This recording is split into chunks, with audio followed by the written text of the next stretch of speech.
I want to give, if I may, and I know my time's limited, I want to subside so we can pick up these themes in discussion, a little bit of a simple rationale. What is going on in Iraq? What's the objective? Look, think of yourself as an ordinary Muslim in the Middle East. Not a radical Muslim, not a Bin Laden guy, just an ordinary Muslim stepping onto the street and looking at that world. What do you see? You see two types of government in the region. On the one hand, Islamic tyranny. And what's the example of that? Iran, the rule of the mullahs. On the other side, interestingly, you see secular tyranny. And what's an example of that? Everybody else. Right? Assad in Syria, if you want to go far afield, Musharraf in Pakistan, Mubarak in Egypt, Abdullah in Jordan, the royal family in Saudi, the list goes on. So if you're a Muslim, you've got a pretty sad choice. Actually, a choice that the Islamic radicals love. Hey, young Muslim, you want to choose between Islamic tyranny or secular tyranny? Well, you're Islamic. Obviously, if you're going to have to choose tyranny, pick the Islamic variety. What I'm trying to suggest is in Iraq, the United States is attempting something very bold. In some ways, very noble. It might fail, but it is an attempt to put another card on the table that has not existed before. And what is that? Let's call it Muslim democracy. And don't get me wrong. I'm not trying to say the United States should try to be the global champion of democracy and impose democracy everywhere. No. In Iraq, we're not trying to impose democracy everywhere. We're only trying to impose it somewhere.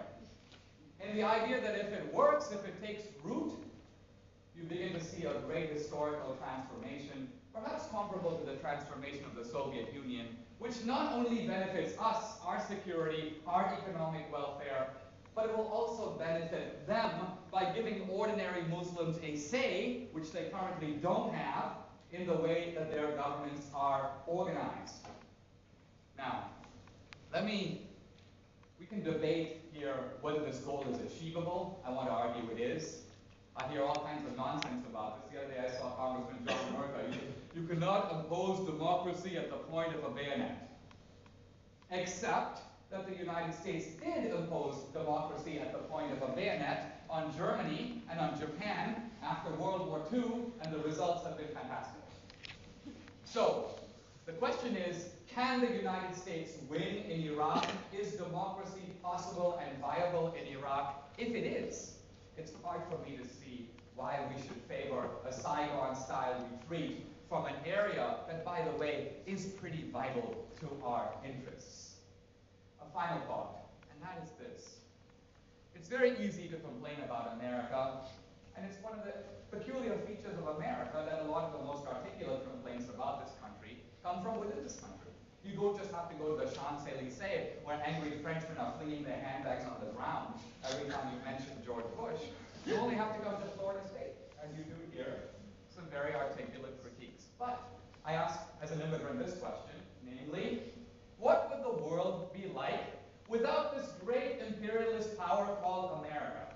What would the 20th century be like if America did not exist? What if all this power that's now concentrated in America actually went to some other country? Let's say China, or let's say Russia.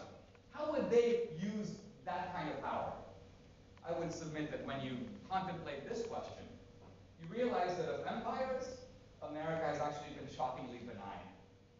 I was amazed myself watching the Afghan war, American bomber planes flying over, hitting Taliban targets, and at the same time, dropping food for Afghan civilians.